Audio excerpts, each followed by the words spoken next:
Hello students, welcome back to another session. और आज का ये वीडियो सेशन में हम आपको बताने वाले हैं, मैं आपको बताने वाला हूँ कि क्रैश कोर्स का जो अनाउंसमेंट मैंने आप लोगों के लिए किया है कि जो जेईई मेन और नीट 2021 के लिए जो क्रैश कोर्स का मैंने अनाउंसमेंट किया है, तो इस वीडियो के जरिए मैं एक छोटा सा एक आइडिया देना चाहता हूँ आपको कि क्रैश कोर्स में किस तरह से आपको बेनिफिट मिल सकता है। ठीक है, जैसे कि मैंने ऑलरेडी अनाउंस कर चुका हूं कि हर सब्जेक्ट में 50 लाइव क्लासेस होंगे। ठीक है, और हम लोगों का प्राइमरी प्लान है कि हर एक क्लास 1.5 आवर का होना है। तो इसका मतलब है कि हर सब्जेक्ट में 50 इंटू 1.5 आवर्स, यानी कि आपको 75 आवर्स एक सब्जेक्ट में मिलेगा। ये तो मिनिमम है, ये मिलना ही है। इसके अलावा भी कुछ एड ऑन आवर्स हो सकता है। ठीक है, यानी कि आपको 75 आवर्स प्लस हर सब्जेक्ट में मिलने वाला है। तो सवाल है कि इसके बावजूद भी शायद आप में से कुछ सोच सकते हैं कि क्या 75 आवर्स में मेरा पूरा एक सब्जेक्ट हो जाएगा। तो कहने का मतलब है कि क्रैश कोर्स में आप तो 1 साल या 2 साल का पूरा कोर्स का फीडबैक एक्सपेक्ट ही नहीं कर सकते हो। अगर आप एक्सपेक्ट करते हो उस तरह का, तो फिर क्रैश कोर्स आपके लिए है ही नहीं, है ना। आप अगर सोच रहे हो कि 50 क्लासेस में, है ना, जो कि मुश्किल से अगर एवरीडे रन किया जाए तो 1.5 महीने से थोड़ा सा ज़्यादा, ये मैक्सिमम मान लो अब 2 महीने के अंदर इसको, है ना, 60 डेज में 50 क्लासेस प्लस माइनस कुछ लगने वाला है। तो उसमें आप पूरा 2 साल का 11 + 12 पूरा 2 साल का सिलेबस का फीडबैक अगर चाहते हैं कि वैसा ही हो जैसा आपका रेगुलर 2 इयर्स का क्लास में होता है, तो फिर स्ट्रेट वे क्रैश कोर्स आपके लिए नहीं है। ठीक है, क्रैश कोर्स उनके लिए है जो 2 ईयर में या इवन 1 ईयर में पूरा कोर्स को पढ़ा है या पढ़ रहा है। ठीक है, 50 डेज के थ्रू वो पूरा सिलेबस को रिवाइज करने वाला है। और सबसे इंपॉर्टेंट है कि हर चैप्टर में अगर आपका कहीं कुछ पॉइंट्स में, है ना, आप अगर एब्सोल्युटली जीरो है, आप कुछ भी नहीं पढ़ाई किए हैं, ठीक है, सिर्फ मान लो नाम भर के वास्ते कोचिंग गए हो या नाम भर के वास्ते पढ़ाई लिखाई कर रहे हो, कुछ भी नहीं पढ़ा है जेईई या नीट जैसे प्रिपरेशन के लिए, तो फिर क्रैश कोर्स आपके लिए नहीं है, फर्स्ट ऑफ ऑल। सेकेंड है कि अगर आप पढ़ाई किए हैं, कर रहे हैं, तो कहीं कहीं आपको हर चैप्टर्स में थोड़ा थोड़ा कुछ पॉइंट्स आप या तो भूल रहे हैं या आप नहीं जानते हैं, मिस कर चुके हैं। तो क्रैश कोर्स में वो सारा चीज हम लोग आपको रिकैप कराने वाले हैं। ऐसा बहुत सारा कॉन्सेप्ट है जो शायद आप नहीं जानते, उसको भी आप क्रैश कोर्स के थ्रू जान सकते हैं। कहीं आपका अगर मिसकॉन्सेप्शन है, मिसअंडरस्टैंडिंग है, किसी चीज को आप अगर ढंग से नहीं जानते हैं, तो वो भी चीज रेक्टिफाई आपका क्रैश कोर्स के जरिए हो जाएगा। ठीक है, तो मैं आपको बताने वाला हूं कि जैसे नॉर्मल जो 1.5 आवर का क्लास होगा, मैं तो 1.5 आवर का सेशन भी नहीं लेने वाला हूँ, एक छोटा सा सेशन लूंगा, लेकिन बताऊंगा कि किस तरह से क्रैश कोर्स आपके लिए एक इम्पैक्ट क्रिएट कर सकता है। ठीक है, तो चलिए मैं थोड़ा सा लॉज ऑफ मोशन और फ्रिक्शन रिलेटेड कुछ क्विक प्रॉब्लम सिचुएशन बेस्ड चीज आपको कॉन्सेप्चुअली बताता हूँ, जो आपको, है ना, जो आप मान के चलो 2 आवर्स इंटू 4 क्लासेस या 5 क्लासेस में जितना पढ़ते हो, रिकैप में हम लोग पढ़ सकते हैं in a form of crash course observation. तो चलो शुरू करते हैं। तो जैसे मैंने कहा कि laws of motion friction related concept पे बात करेंगे, तो सबसे पहले है कि कनेक्टेड बॉडी अरेंजमेंट, है ना, एकदम एलिमेंट्री से बात करता हूँ कि ये M2 है, ये M1 है।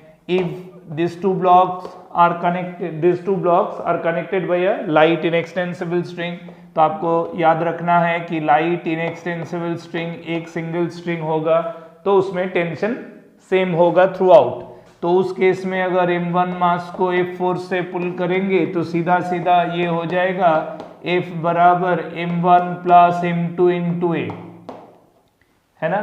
यानी कि अब आप सोचोगे कि भाई ये टेंशन फोर्स क्यों नहीं आया, तो इसलिए कि चूंकि ये पूरा सिस्टम के लिए लिख रहा हूं, कनेक्टेड बॉडीज है, एक सिंगल इनएक्सटेंसिबल स्ट्रिंग से कनेक्टेड है, इसका मतलब है कि दोनों के बीच में ये गैप जो है कांस्टेंट रहेगा। तो ये लेंथ अगर चेंज नहीं हो रहा है, तो इसका मतलब है कि पूरे सिस्टम के लिए ये T negative opposite to the motion, motion अगर इस डायरेक्शन में हो रहा है तो this T at and m1 opposite to motion और ये इन फेवर ऑफ मोशन, तो दोनों का इंडिविजुअल इक्वेशन लिखेंगे तो टी कैंसिल हो जाएगा, तो वहां जाना जरूरत नहीं है। तो हमको a मिल गया यानी कि f divided by m1 plus m2, ठीक है। उसी तरह से मान लो एक तीन ब्लॉक का एक कनेक्टेड अरेंजमेंट है, ये m1 है, ये m2 है, ये m3 है। हॉरिजॉन्टल प्लेन में चूंकि मोशन है तो हमको वेट जो वर्टिकल प्लेन में काम करेगा, है ना, और उसके साथ नॉर्मल रिएक्शन वो भी वर्टिकल होगा, उसका कोई रोल नहीं है हॉरिजॉन्टल में, प्रोवाइडेड अगर मैं स्मूथ सरफेस का बात कर रहा हूँ। हाँ, रफ सरफेस लूंगा तो फिर वहाँ फ्रिक्शन फोर्स होगा और फ्रिक्शन फोर्स होने की वजह से तब नॉर्मल कॉन्टैक्ट फोर्स का यूज होगा, उस पर आते हैं बाद में। तो यहाँ फिर पहला स्ट्रिंग जो m1 m2 के बीच में है तो इसका टेंशन जो भी है सेम है, इधर m2 m3 के बीच में जो है उसका भी अपना टेंशन सेम होगा और उसको एज्यूम कर सकते हैं it is different in tension value than that of the tension available in between m1 m2। तो यानी कि फिर से अगर मैं यहाँ एक फोर्स लगा रहा हूँ तो on behalf of the entire system, यहाँ नेगेटिव T1 फिर इसके लिए पॉजिटिव T1 कैंसिल, यहाँ नेगेटिव T2 फॉर M2 वही T2 M3 के लिए पॉजिटिव, यानी कि विद इन द सिस्टम ये काउंटर बैलेंस कर रहा है, विद इन द सिस्टम ये भी काउंटर बैलेंस हो रहा है। इसका मतलब डायरेक्ट F बराबर जो है वो है m1 plus m2 plus m3 into a. तो रिजल्टिंग एक्सेलरेशन फिर से मिल गया F divided by total mass, है ना, एकदम सिंपल अरेंजमेंट हो गया। अब इसमें से आपको कोई भी एक पर्टिकुलर टेंशन, मान लो T2 निकालना है, A मिल गया तो सिर्फ T2 रिलेट है M3 के साथ, तो तब M3 पर इक्वेशन लिख दो, that is T3 is the only force acting on M3 in the horizontal direction, तो T3 can be written M3 into A। तो ये वाला A का वैल्यू यहाँ डाल सकते हैं, ये जो A का वैल्यू निकला इसको यहाँ सब्स्टिट्यूट कर देंगे तो ये हो जाएगा m3f divided by the total mass of the system m1 plus m2 plus, है ना। अगर सिर्फ T1 का पूछेगा तो m1 का FBD को यूज करेंगे, m1 को अगर यूज करेंगे तो तब वो हो जाएगा f माइनस T1 बराबर m1 इंटू A। F जानते हैं, A निकल चुका है, इस इक्वेशन में A का वैल्यू बैठाएंगे, सिंप्लीफाई कर देंगे तो T1 मिल जाएगा, ठीक है। तो कनेक्टेड बॉडी अरेंजमेंट में इस तरह से हम कंबाइंड मास का, कनेक्टेड बॉडी का कंबाइंड एक्सेलरेशन निकाल सकते हैं और जरूरत पड़े तो कनेक्टिंग स्ट्रिंग का टेंशन फोर्स भी निकाल सकते हैं, ठीक है। ये है जब हम सेपरेट बॉडीज को, इंडिविजुअल बॉडीज को कनेक्ट करके इस पर बात करते हैं।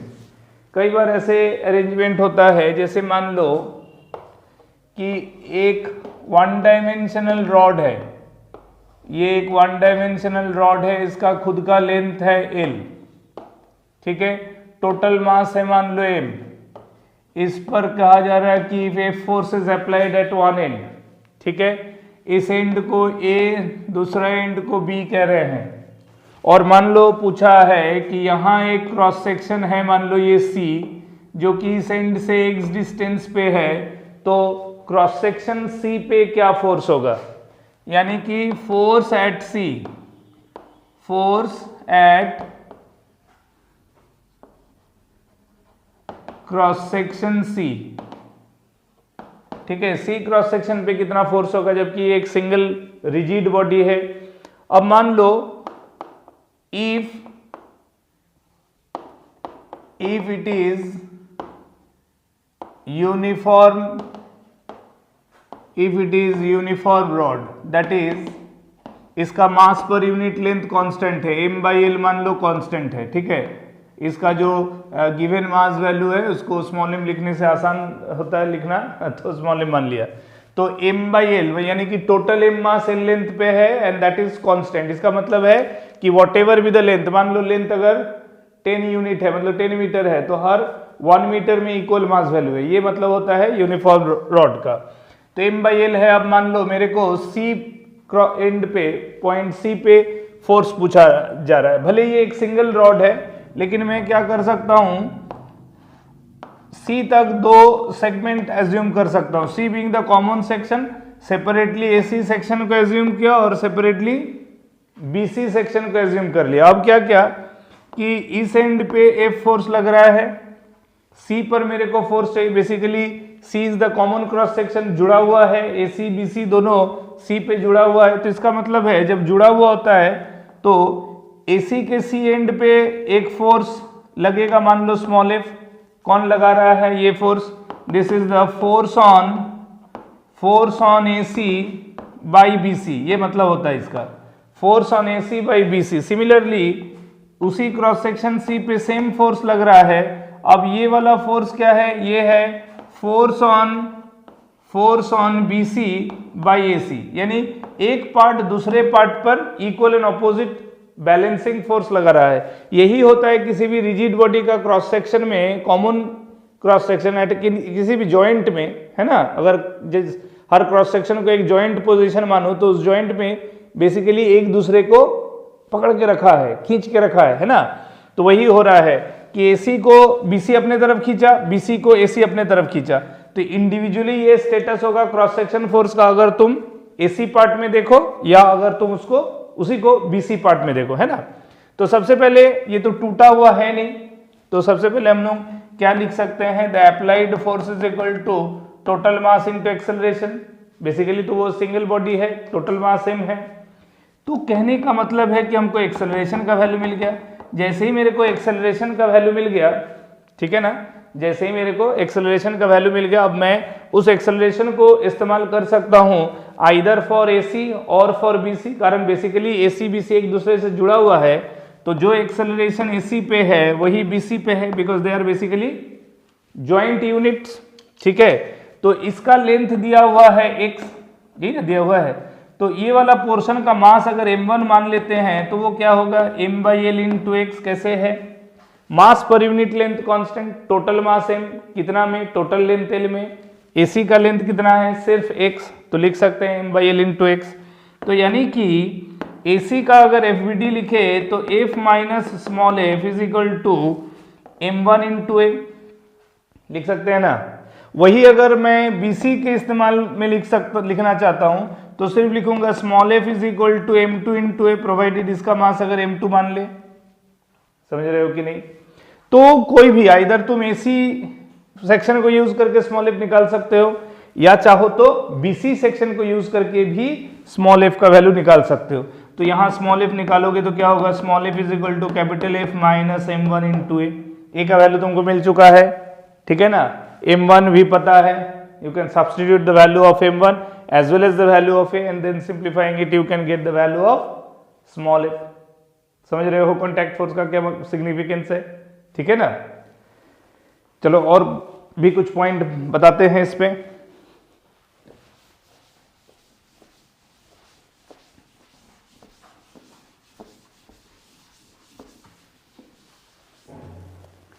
जैसे मान लो एक और चीज बताता हूं कि एक बॉडी दूसरे बॉडी से, सेपरेबल बॉडीज है, कांटेक्ट में टच कर रहा है एक दूसरे को, साइड वॉल में टच कर रहा है, ठीक है ना, ऐसे। Let this is M1, this is M2, ठीक है। इधर फोर्स लगा रहे हैं इसको पुश करने के लिए F, स्मूथ सरफेस पे रखा हुआ है, ये μ0 है, ठीक है ना। both are placed on smooth surface, one is touching the other, the mass M2 is pushed from behind by the force of F. So obviously the applied force will push the total system, that is M1 plus M2 with some acceleration A, ठीक है ना। तो जैसे हमको पूरा system के लिए acceleration मिल गया due to the applied force, that is F divided by M1 plus M2। अब क्या कर सकते हैं, अगर मेरे को पूछा यहां मान लो force on M2 by M1, ऐसे पूछा मान लो force on M2 by M1, तो क्या करेंगे, तो होगा क्या, देखो बेसिकली ये जब पुश कर रहे हैं M2 को और जो एक्सेलरेशन बन रहा है वो M1 और M2 दोनों ही एंजॉय कर रहा है ना। m जो एक्सेलरेशन बना वो m1 पर भी काम कर रहा है और साथ ही साथ m2 पर भी काम कर रहा है। तो m1 पर जो एक्सेलरेशन आया that acceleration we are talking about the on the system f divided by m1 plus m2। तो वो एक्सेलरेशन तो डायरेक्ट कैपिटल F तो m1 पे नहीं लगा, तो there must be some contact force, there must be some contact force. m2 m1 पर कुछ फोर्स लगाया होगा तो दैट इज स्मॉल f। वही चीज अगर तुम m2 पर सेपरेटली देखना चाहते हो तो m2 पर उसी का रिएक्शन फोर्स होगा, एक्शन रिएक्शन फोर्स एज पर न्यूटन थर्ड लॉ। तो इसका मतलब इसमें भी क्या है, एक्सेलरेशन है और इधर तो एक्सटर्नल फोर्स भी इसके कांटेक्ट में है। तो अब मैं स्मॉल एफ निकालना है तो मैं देखो लिख सकता हूं सिर्फ स्मॉल एफ ही अनबैलेंस हॉरिजॉन्टल फोर्स है ऑन m1, तो मैं स्मॉल एफ के लिए लिख सकता हूं m1 इंटू ए, तो that is equal to m1 into capital F divided by m1 plus m2। समझ रहे हो? तो इसका मतलब देखो मेरे को पूछा है कि ऑन m2 बाई m1, तो लेकिन मैंने FVD लिया m1 का, तो ऑन m1 मैंने डिस्कस किया, तो बेसिकली वही है जो फोर्स ऑन m1 है वही मैग्नीट्यूड ऑन m2 भी काम कर रहा है। तो यानी कि मैग्नीट्यूड मैंने स्मॉल f का निकालना था, ठीक है ना। मैं कन्वीनियंट के हिसाब से मेरे हिसाब से m1 पे कैलकुलेशन कम करना था तो मैं सिर्फ small f is equal to m1 into कर लिया, स्मॉल f का वैल्यू मिल गया। तो जितना स्मॉल f m1 पे लगा m1 भी m2 पे उतना ही स्मॉल f लगाया। सिर्फ फर्क क्या है, ऑपोजिट इन डायरेक्शन। हमको तो डायरेक्शन नहीं पूछा, हमको मैग्नीट्यूड ऑफ फोर्स पूछा ऑन m2 बाई m1, तो हमने निकाल लिया बाई m1 ऑन m2 कितना हुआ, small f in the backward direction. तो मैग्नीट्यूड कितना हो जाएगा, the calculation of this much only. समझ में आ रहा है? तो इस तरह से हम लोग क्या करेंगे, बहुत सारा पॉइंट्स को रैपिडली, जिसमें आपका पढ़ा हुआ बात भी आ जाएगा और ऐसा बहुत सारा पॉइंट आएगा जो शायद आपने नहीं पढ़ा है या मिस कर दिया है या पढ़ाई किया भी है लेकिन भूल गए हैं।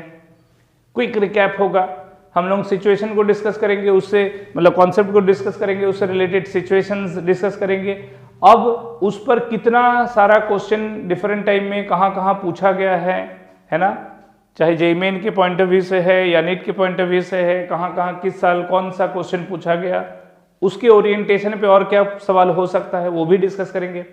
तो इस तरह से कह सकते हैं आप कि आपका जो पढ़ा हुआ चीज़ है वो भी याद दिला देंगे आपको, जो आपने नहीं पढ़ा वो भी बता देंगे, जो आप पढ़ाई किए हैं भूल चुके हैं उसको भी रिकैप करा देंगे, जो आप पढ़े हैं लेकिन आपका कॉन्सेप्ट क्लियर नहीं है वो भी कॉन्सेप्ट क्लियर होगा।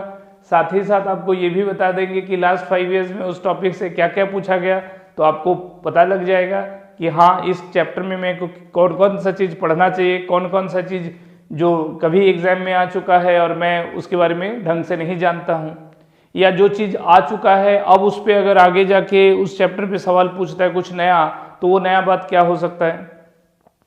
तो ये सारा चीज़ जो है हम लोग क्रैश कोर्स में डिस्कस करेंगे। तो इसीलिए ये कोर्स, ये क्लासेस जो है बहुत इफेक्टिव होने जा रहा है। और सिर्फ यहाँ इस कोर्स में हम लोगों का जो कोर्स ऑफर है आपके लिए, उसमें सिर्फ तो लाइव क्लास का बात नहीं है, हम हर डे पे जो टॉपिक पढ़ाया जाएगा उसके रिलेटेड आपके लिए टॉपिक वाइज टेस्ट ला रहा हूँ। टॉपिक वाइज टेस्ट होगा हर डे, हर दिन क्लास विथ टेस्ट, ठीक है ना।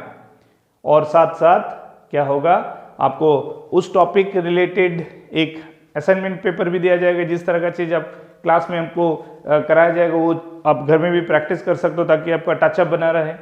और साथ ही साथ तो मॉक टेस्ट तो है ही।